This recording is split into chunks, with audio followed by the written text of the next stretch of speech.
The next morning didn't feel like morning. No birds, no lawnmowers, no neighbor down the street revving his truck like he was qualifying for Daytona. Just silence. Jore stood at his kitchen sink with a cup of coffee that had gone cold 20 minutes ago. He couldn't remember taking more than 2 sips. The refrigerator hummed. The coffee maker clicked as the warming plate cooled. Somewhere, a wind chime swayed once before falling quiet again. That was it. He'd lived in this neighborhood for nearly 8 years. Mornings usually came with barking dogs, kids waiting for school buses, sprinklers hissing across freshly cut lawns, and someone arguing with a leaf blower before 7 o'clock. Today, the neighborhood sounded abandoned. The television muttered from the living room. Remain calm, temporary restrictions, national response. Every station repeated the same phrases. Different faces, same script. Jore hated that last one, national response. It sounded rehearsed. His eyes drifted toward the yellow legal pad still sitting on the kitchen table. Fuel, batteries, canned goods, cash. Things he should have bought more of months ago. Things he suddenly wanted a lot more of. He picked up the pencil, then set it back down. Lists were only useful if you could still leave the house. One quick run, he muttered. The words sounded stupid the second they left his mouth. Every disaster story started with somebody saying, "One quick run." Every documentary had someone later admitting, "I only went out for groceries." Still, he wasn't panicking. He just wanted to see the stores, see the roads, see whether everyone else thought yesterday had actually happened. He walked into the bedroom, slipped his shadow systems into an inside-the-waistband holster, and pulled his shirt over it. Not because he expected trouble, because old habits were hard to break.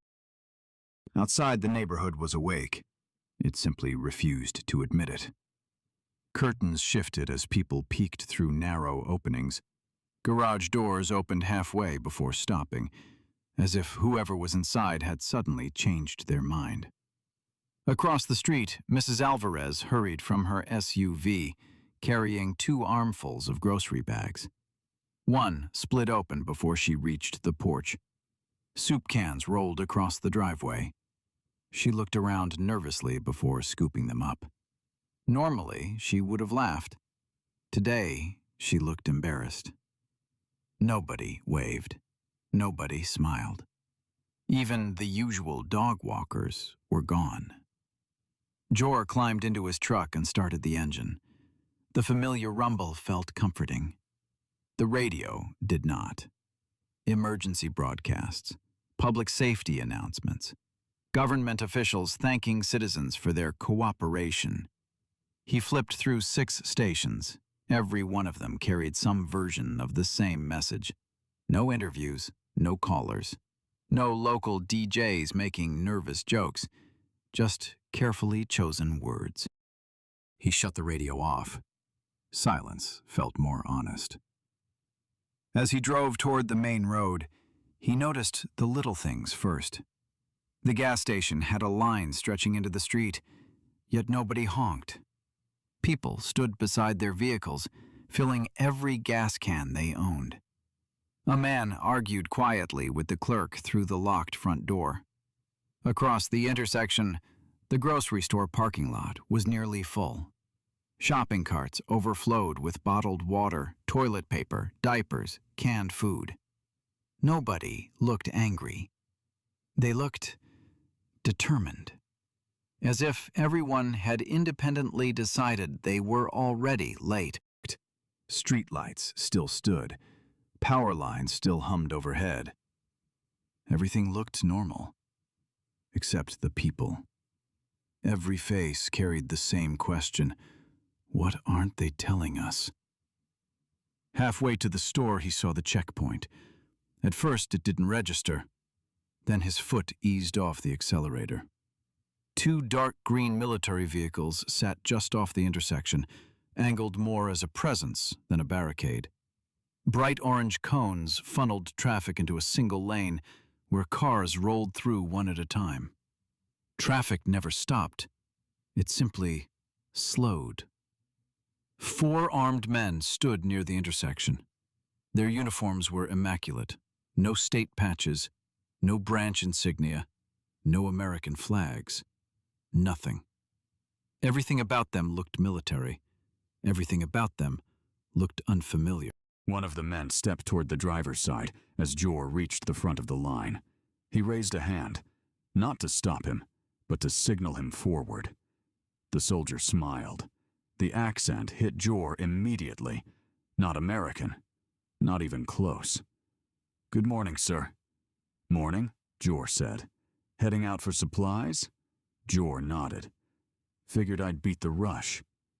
The soldier let out a quiet laugh and glanced toward the line of cars stretching toward the grocery store. "I'm afraid you're a little late for that." Jore followed his gaze. The supermarket parking lot was overflowing. People pushed carts stacked with bottled water, canned food, diapers, and enough toilet paper to survive a decade. Across the street, every gas pump was occupied. Drivers stood beside their vehicles filling gas cans, while attendants tried to keep cars from blocking the roadway. Nobody was fighting. Nobody was yelling. Just hundreds of people moving with the same quiet urgency. The soldier gestured toward the intersection. "Stores are still open. Fuel stations, too. We're simply assisting local authorities with traffic control and helping keep emergency routes clear." Jore looked back at him. The man's rifle rested comfortably across his chest. Boots polished. Plate carrier fitted perfectly. Medical pouch. Extra magazines. Radio. Tourniquet. Every piece of equipment sat exactly where years of repetition demanded. Nothing about him looked temporary. Nothing looked rushed. Jore glanced farther down the boulevard. Another pair of soldiers directed traffic at the next intersection. Beyond them, another military vehicle. Too organized. Too fast. "You military?" Jore asked. There was the briefest pause. "We're assisting with the emergency response." It wasn't really an answer. "We appreciate everyone's cooperation." The smile never disappeared. Jore let his eyes wander over the uniform again. No name tape he recognized. No flag. No unit patch. Nothing to identify who the man actually belonged to. "You guys National Guard?" The soldier's expression never changed. "We're part of the response effort, sir." Again. Not an answer. The soldier leaned slightly closer to the window, lowering his voice just enough to sound conversational. "If you've already got what you need at home," he smiled again. "Today might be a good day to stay there." It wasn't a warning.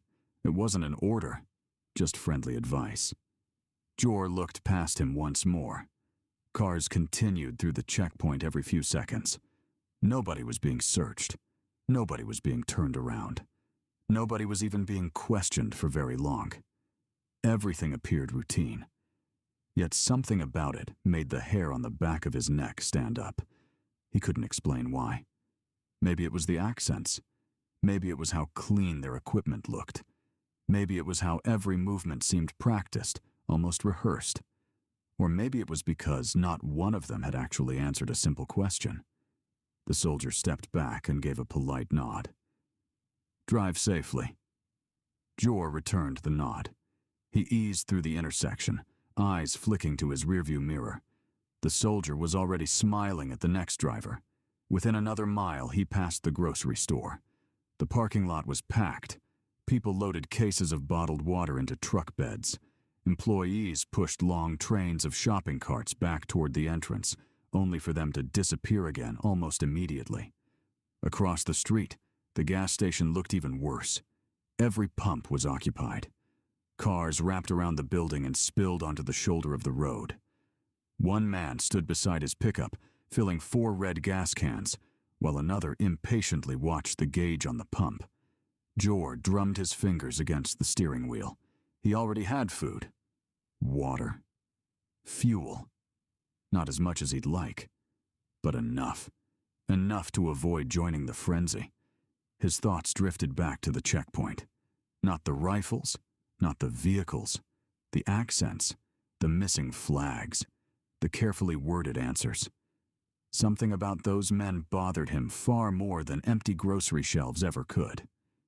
He flipped on his turn signal, passed the entrance to the store, and headed back toward home. For the first time that morning, his shopping list no longer felt like the priority. He sat in his driveway for nearly a full minute before turning the engine off. His instincts wouldn't stop screaming. The uniforms, the accents, the equipment, none of it fit. He'd seen enough military documentaries and enough veterans at the gun range to recognize professionalism. These men had it, but they weren't American. He locked the front door, then locked it again, without realizing he'd already done it. The television still talked about public safety. Still no mention of checkpoints. Still no mention of soldiers. Certainly no mention of who they were. He pulled out his phone. Marcus answered before the second ring. Tell me you're seeing this. You got roadblocks too? Yeah. Marcus sounded calmer than usual, which worried Jore. They don't look right. No. They stopped me before I even made it to the highway. Same here. Silence settled between them. Finally, Marcus spoke. You know how long it'd take to put checkpoints up everywhere? Jore looked toward the front window. A while. A hell of a lot longer than one night. Neither man said anything. Finally, Marcus sighed. If they're already on our roads. Somebody knew this was coming, Jore finished. Yeah. Neither of them laughed. Neither of them called it a conspiracy, because they'd both seen the same thing. Jore made 2 more calls. Evan thought they were private contractors. Luis insisted it had to be some kind of joint NATO operation. Carter didn't even speculate. He simply said, "They aren't ours." Different neighborhoods, different intersections, same soldiers, same smiles, same instructions. Go home, stay inside. Wait. By the 4th phone call, the shape of the truth had begun to emerge. This wasn't chaos. Chaos was loud. People argued. Leaders contradicted one another. Mistakes happened. This was quiet. Organized. Planned. Jore sat back down at the kitchen table. The yellow legal pad waited where he'd left it. This time, he didn't add supplies. He added questions. Foreign troops? He stared at the words, then wrote another. How long have they been here? Another. Why now? The pencil stopped moving. His eyes drifted toward a folded piece of paper tucked beneath an old cookbook. He pulled it free. A hand-drawn map. Creases ran across the page from years of being folded and unfolded.